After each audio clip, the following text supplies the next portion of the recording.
क्या आप कल्पना कर सकते हैं कि एक बाज सिखों और मुगलों के बीच युद्ध का कारण बन सकता है?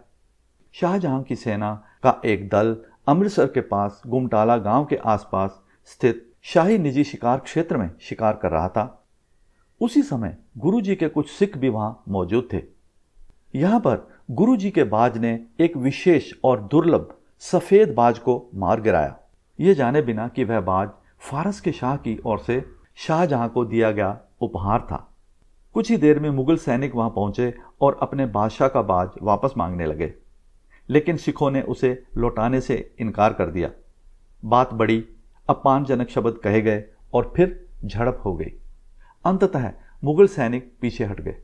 जब यह खबर दरबार पहुंची, गुरुजी के विरोधियों ने शाहजहां को भड़काया और कहा कि सिखों को सबक सिखाना चाहिए। जब सम्राट के अधिकारियों ने बाज वापस मांगा तो गुरु हरगोविंद जी ने शांत स्वर में उत्तर दिया, बाज स्वयं उनकी शरण में आया है, इसलिए उसे लौटाया नहीं जा सकता। यह उत्तर मुगलों को चुनौती जैसा लगा। क्रोधित होकर शाहजहां ने मुखलिस खान के नेतृत्व में 7,000 सैनिकों की सेना भेजी। दूसरी ओर से सिखों की संख्या केवल लगभग 700 थी। मुगल सेना ने अमृतसर पहुंचकर लोहगढ़ के छोटे किले पर हमला किया। सिखों ने बहादुरी से मुकाबला किया, लेकिन पहले दिन मुगलों का पलड़ा भारी रहा। उन्होंने लूटपाट की और गुरुजी के निवास को नुकसान पहुंचाया। लेकिन कहानी यहीं खत्म नहीं हुई। अगली सुबह सिखों ने अपनी शक्ति को फिर से संगठित किया और जोरदार पलटवार किया। अब मुगल सेना को सिखों की असली ताकत का एहसास हुआ।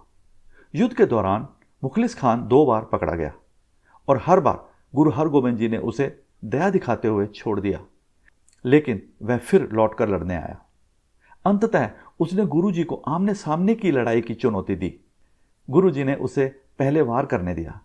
मुखलिस खान ने 3 बार हमला किया, लेकिन हर बार गुरुजी ने उसे टाल दिया। फिर एक ही वार में गुरु हरगोविंद जी ने उसे मार गिराया। यह देखकर मुगल सेना डर गई और पीछे हट गई। इस तरह अमृतसर का 1628 का युद्ध समाप्त हुआ और सिखों की विजय हुई। यह सिखों और मुगलों के बीच पहला बड़ा युद्ध था, जिसने इतिहास की दिशा बदल दी। इसने दिखाया कि सिख केवल आध्यात्मिक मार्गदर्शक ही नहीं, बल्कि न्याय के रक्षक भी हैं। यह घटना एक संदेश छोड़ गई। धर्म और साहस के साथ खड़ा व्यक्ति कभी हारता नहीं। भारतीय इतिहास की ऐसी ही और प्रेरणादायक और रोचक कहानियों के लिए कृपया इस चैनल को सब्सक्राइब करें। धन्यवाद।